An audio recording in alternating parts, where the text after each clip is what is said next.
I didn't hate it, but I could have loved it if it weren't for all of the political undertones. Like, why do they do this? Why? Like, this movie could have been great, but it's not. It's just okay.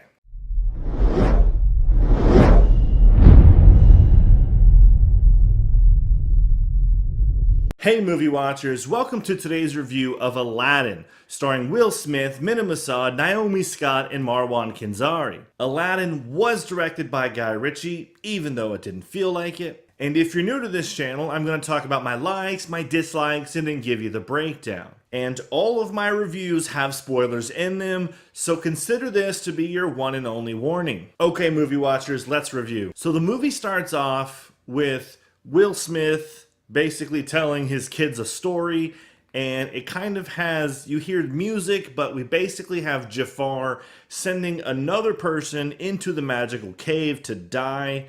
The cave is looking for a diamond in the rough. If it doesn't get a diamond in the rough, it just eats them or kills them or does whatever. Then when the song's over, we jump to Jasmine in the streets, who steals bread from a vendor to give to two hungry kids. She claims she doesn't have any money to pay for the bread, and Aladdin rescues her by pretending to give her bracelet to the vendor and then sort of stealing it back using the monkey. The vendor figures it out real quick, and Aladdin and Jasmine basically just kind of venture on like a little parkour type of, escape. Aladdin then breaks into the palace to return the bracelet back to Jasmine. Jafar and his goons grab Aladdin and make him go into the Cave of Wonders in order to retrieve the lamp. Jafar leaves Aladdin to die in the cave, but at the last moment, Abu, the monkey, basically steals the lamp back from Jafar. While inside the cave, Aladdin releases the genie and tricks him into getting them out of the cave without actually using his first wish yet. Aladdin then uses his first wish to become a prince,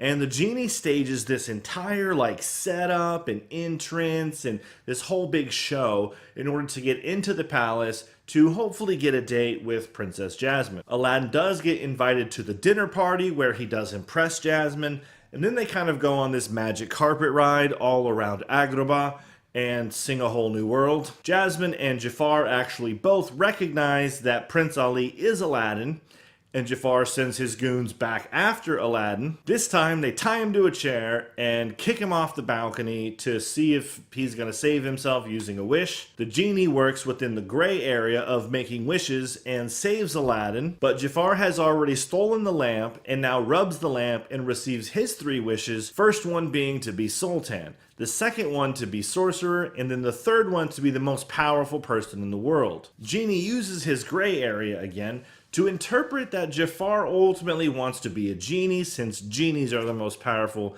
being on Earth, and therefore making him a genie, trapping him in the lamp, and just boop, casting him as far away as he possibly can. Then Aladdin uses his last wish in order to set Genie free. Jasmine's ambitions to become Sultan come true, and she ultimately marries Aladdin, and they live happily ever after. Starting with my likes, like number one, the first thing I noticed I liked was how things weren't over-exaggerated in the movie like they are in the cartoon. If you watch the original, you'll notice that almost everything is exaggerated in the cartoon movie. It's a cartoon, so it kind of has to be. The way the characters were drawn and the way the actors really have to exaggerate and oversell their lines, all the way to some of the adult risque writing choices that were made. Sometimes those things could actually transfer over when doing a live action remake from a cartoon, and I was glad to see that they didn't here. I thought the acting was pretty decent actually. Will did much better than I expected him to do. He was a lot funnier than I thought he was going to be. The costumes and set designs, the character attributes, everything was very reasonable and realistic. And they even took out some of the adult content from the original cartoon version, like Jasmine about to have her hand cut off for punishment of stealing. You've got the whole brothel of girls that were singing to Aladdin. The Sultan being this tiny little ridiculous stupid fat fluffy man. And they even removed Jasmine seducing Jafar with her body to trick him. I mean, this is supposed to be a kid's movie after all, so I am actually glad that they cleaned this movie up a bit. Like number 2, my favorite thing though about the movie was the cinematography, the animation, and the graphics. They had to have spent a pretty penny or two to pull all of this off. Everything, except Genie, looked very realistic, and I was actually quite impressed with the way the city of Agrabah looked. I was also really impressed with the cinematography in times like when Aladdin is doing his parkour escape in the streets, or when Jafar kicks Aladdin off the balcony into the ocean. I think a lot of good choices were made here. Like number 3, I liked how they recognized some of the plot inconsistencies in the original and they fixed them in this movie. For instance, not only cutting the scenes where Jasmine seduces Jafar with her femininity, but also in the original, you have Jafar's third wish of becoming a powerful genie. That ultimately makes no sense because Jafar would have been confined to a lamp and ultimately rendered powerless unless granting a wish from a master. He likely should have known this in the original. They fixed this by adding in the gray area thing, allowing the genie to kind of interpret how he hears the wish and what he wants to do with it. Then when they changed Jafar's wish to wanting to become the most powerful being on Earth, Genie can kind of interpret that how he wants, thus interpreting it as he wants to be a genie, and then making him one and trapping him inside the lamp. Moving on to my dislikes, dislike number 1, there are a lot of political undertones in the movie. I don't think they're absolutely terrible, and I don't think they're over the top, like Captain Marvel or anything, but I really hate watching Hollywood do this in their movies. Jasmine steals bread from a vendor to give to hungry children.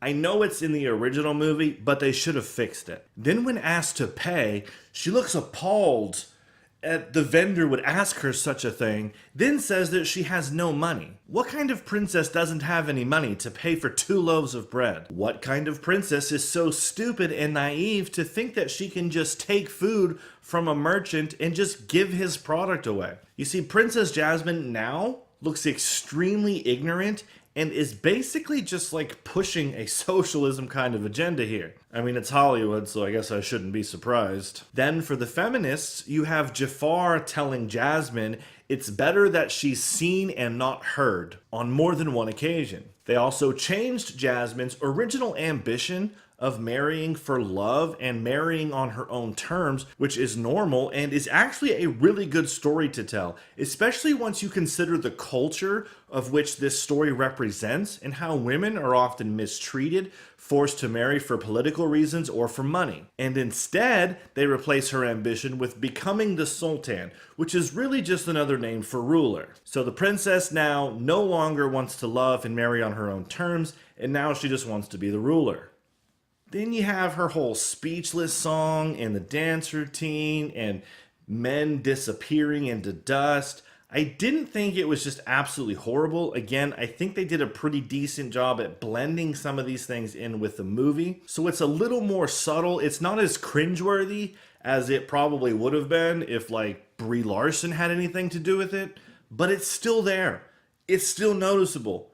And I still don't like it. Maybe that's because I just don't agree with their politics, so you can take that with a grain of salt if you like. Dislike number 2, the genie still looked absolutely terrible. And I'm actually pretty irritated by this because they have the budget to make it way better than it was. And they apparently had really good CGI teams working on the movie. The city of Agrabah looked fantastic. The magic carpet ride looked magical. But the Genie looked terrible. Genie looked like he spray painted himself with an expired can of blue spray paint. Genie looked like he fell asleep at a college party and everyone colored him with blue magic marker. Genie looked like the world's strongest woman had a fling with one of the guys from the Blue Man Group. Genie just looked terrible. Dislike number 3, I actually didn't think Will's singing was very good. For some reason, I originally thought that Will could sing, but I'm starting to think he can't so much anymore. Will has always been more of a rapper than a singer, so I think the filmmakers could have done a little better job kind of covering this up in post-production. I don't think it's terrible, I just don't really think it's that good